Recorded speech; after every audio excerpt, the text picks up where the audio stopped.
So మనం DSBSC చేద్దాం ఇప్పుడు. సో మనం ఆల్రెడీ డిఎస్బిఎస్సి అంటే ఏమో చూసాం. S of T equals to M of T into cos two pi FCT. ఇందులో మనకు ఏం క్యారియర్ టర్మ్ లేదు కాబట్టి so power used for the sending carrier is equal to 0.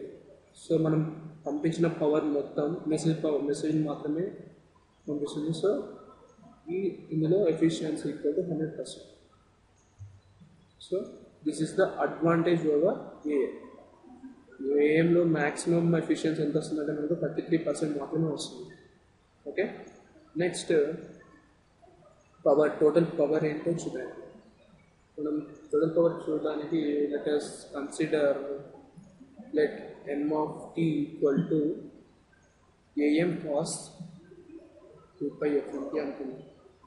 Okay, so అప్పుడు మనకు డిఎస్పి సిగ్నల్ ఏమవుతుంది, am equal to EC am cos 2π fct into cos 2π fmt అవుతుంది. Okay, so దీని పవర్ ఏమవుతుంది మనకు AC AM by 2√2 whole square by 2r. ఇదేంటి, the power in LSB or USB. So దీన్ని into 2తో మల్టిప్లై చేయాలి. అప్పుడేమవుతుంది మనకు ఈ 2 క్యాన్సిల్ అవుతుంది. So AC square AM square by 8r. This is the total power required for transmitting the DSBSC wave. Okay, and the bandwidth same ఉంటుంది as in case of AM, 2 times that of the W. ఈ W ఏంటంటే message maximum frequency. Message spectrum ఉంటుంది కదా, అందులో this W కోటా సేమ్. Okay, next modulation techniques.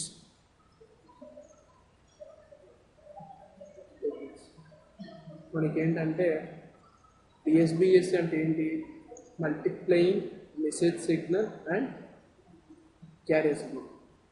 So any modulator which will multiply message and carrier, దాన్ని ఏమంటారు అంటే మనము ప్రొడక్ట్ మాడ్యులేటర్ అంటాం. So product modulator, we have basically 2 types of product modulators. ఒకటి ఏంటి, బ్యాలెన్స్డ్ మాడ్యులేటర్,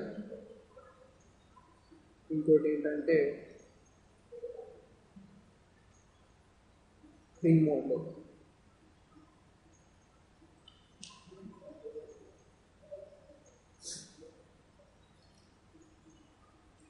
సో మనము ఫస్ట్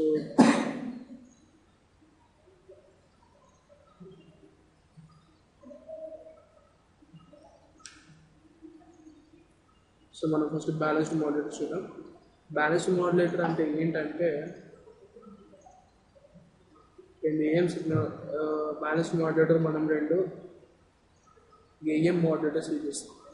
సో ఒక 2 ఏఎం మాడ్యులేటర్స్, వీటిన్నిటికి కూడా క్యారియర్ వచ్చేసి same carrier, that is AC cos 2π fct. And the message signal మాత్రం m of t. First మాడ్యులేటర్కి m of t. Next ఇక్కడ మనం ఒక 180 degrees ఫేజ్ షిఫ్ట్ చేస్తాం. సో ఇక్కడ ఏమైందంటే -m of t వస్తుంది. ఓకే, నెక్స్ట్ ఇది ఏం చేస్తామంటే యాడ్ చేస్తాం. ఇచ్చినప్పుడు ఇది ప్లస్ ఉంటుంది, ఇది మైనస్ ఉంటుంది. మాడ్యులేటర్ అవుట్పుట్ ఏమవుతుంది అప్పుడు డిఎస్పిఎస్సి వస్తుంది. ఎలా అంటే ఫస్ట్ దానికి మనం ఏం ఈక్వేషన్ రాసినప్పుడు AC into 1 + KA into M of T cos 2π కదా. ఇన్ని దానికి రాసినప్పుడు మనం AC into 1 - KA into M of T cos 2π. మనం ఈ రెండింటిని సబ్ట్రాక్ట్ చేస్తే మనకి ఏమొస్తుంది కాదు, that is V0 of T DSBSC. ఏమొస్తుంది, 2KA AC M of T cos 2π. మరి ఇదేంటి M of T కాస్ 2π అనేది DSBSC. So by using this we can generate DSBSC. Next ఏంటి, ring modulator. Ring modulator is another technique used for generating the DSP-AC signal. Okay, here we have the transformers. These transformers are basically used for just impedance match. Okay, and this is M of T. Okay, and we have diodes here. One diode. Okay, another diode is here. We have one more diode like here. Okay, next another diode.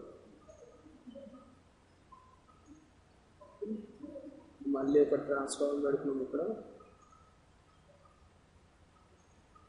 Okay, ఇది కూడా అనుకున్నాం. ఇక్కడ వచ్చేసి DSP signal వస్తుంది. మనం carrier ఎక్కడ ఇస్తున్నామంటే ఇక్కడ CRT. ఇక్కడ మనము two transformers are called centre tap transformer. Centre tap transformer అంటే ఏం లేదు. సో ద గివెన్ క్యారియర్ అనేది రెండింటికి ఈక్వల్గా జరుగుతుంది. సో మనము ఫర్ కన్వీనియన్స్ మనం ఏమనుకుందామంటే క్యారియర్ అనేది ఒక స్క్వేర్ వేవ్ అనుకుందాం. Okay, carrier can be anything but it has to be it should be high frequency. Okay, square wave అనుకుందాం. నెక్స్ట్ మెసేజ్ వచ్చేసి ఇది అనుకుందాం.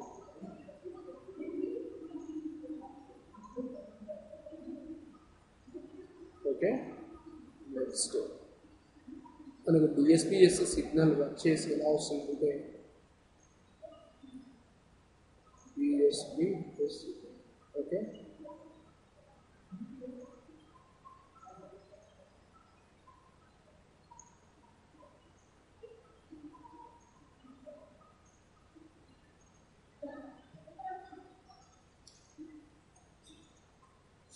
So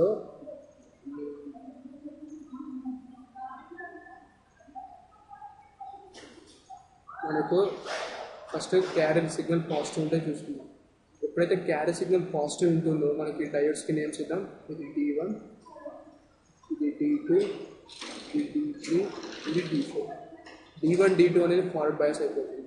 so D1 D2 forward bias అవుతుంది కాబట్టి ఇక్కడ ఏం సిగ్నల్ ఉంటుందో సేమ్ సిగ్నల్ అనేది అవుట్పుట్కి వస్తుంది. ఓకే, సో సేమ్ సిగ్నల్ అవుట్పుట్కి వస్తుంది. అండ్ ఆ సిగ్నల్ దేంతో మల్టిప్లై అవుతుంది? 1, ఎందుకంటే ఇక్కడ మనం 1 అనుకున్నాం కాబట్టి. సో 1 మల్టిప్లై అవుతుంది. సో 1 మల్టిప్లై అయింది. ఓకే,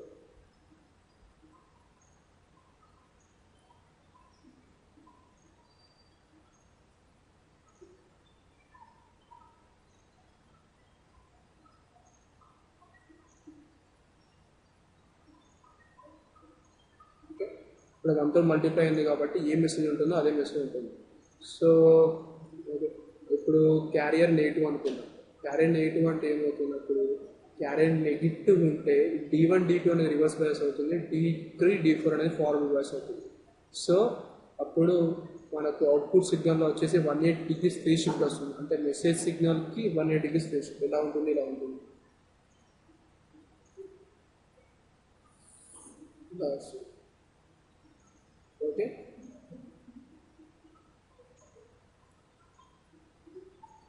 నెక్స్ట్ మళ్ళీ పాజిటివ్ ఉంది. So message will be multiplied by +1.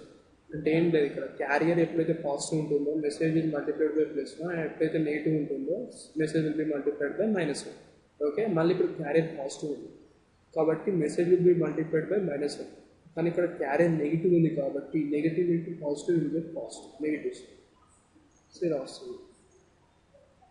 Okay,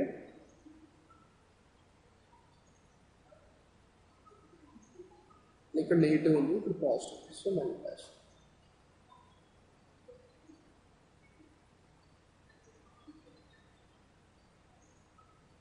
so ఇలా వస్తుంది. ఓకే, సో ఇలా రిపీట్ అవుతుంది. సో ఇది నథింగ్ బట్ ఇలా ఉంటుంది.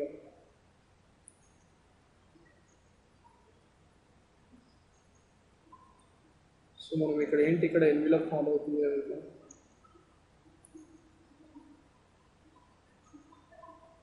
ఇందులో ఫాలో అవుతుంది. So the signal is nothing but message DSP signal.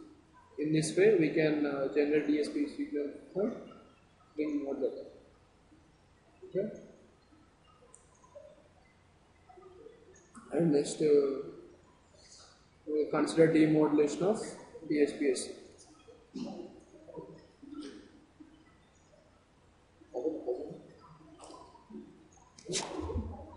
Demodulation of DSPS. మనం ఏం చేస్తామంటే ఇక్కడ సింక్రనస్ డిటెక్టర్ యూజ్ చేస్తాం. సింక్రనస్ డిటెక్టర్ మనం గేమ్లో యూజ్ చేస్తాం కదా, సేమ్ అట్లాంటిదే. So this is product modulator అంటే ఏం లేదు, వచ్చిన సిగ్నల్ అన్నింటినీ ప్రొడక్ట్ చేస్తాం.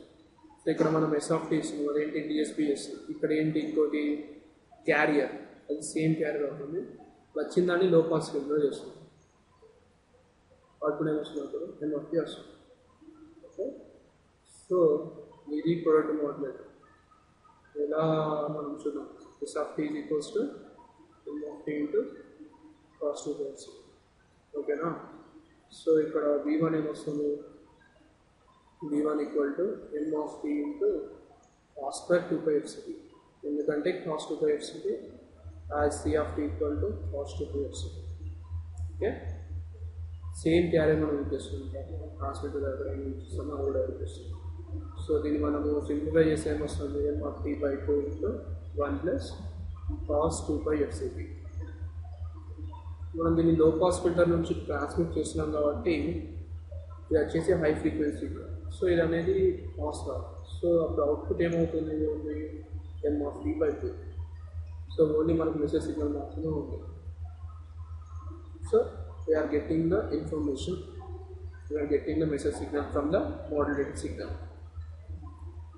సో మనం ఇందులో ఒక విషయం గమనించాల్సింది ఏంటంటే, C(t) ఉంది కదా. So cos 2πfct it has to be exactly synchronized with the carrier which is used at the transmitter side. ఒకవేళ మనకు ఫేస్ డివియేషన్ ఉందనుకున్నాం అంటే ఏమవుతుంది, cos 2πfct ప్లస్ 5 అంటే ఏంటి, ఈ క్యారియర్ ఫ్రీక్వెన్సీ క్యారియర్ సిగ్నల్ వచ్చేసి ఇది. సో ఈ ఫ్రీక్వెన్సీ డివియేషన్ ఉండడం వల్ల మనకు అవుట్పుట్ ఏమొస్తుంది, V0(t) is proportional to M/T/2 into cos 5. ఒకేలా cos 5 అనేది cos 5 is constant. So constant multiply చేస్తున్నాం కాబట్టి ఏం కాదు. కానీ general case if equal to 90 degrees then we won't get the output, ఎందుకంటే cos 90 equal to 0. సో అప్పుడు ఏమవుతుంది, V0(t) equal to 0 అవుతుంది, అవుట్పుట్ అనేది 0 అవుతుంది. దీన్ని ఏమంటారంటే క్వాడ్రేచర్ అండ్ ఎఫెక్ట్ అంటారు.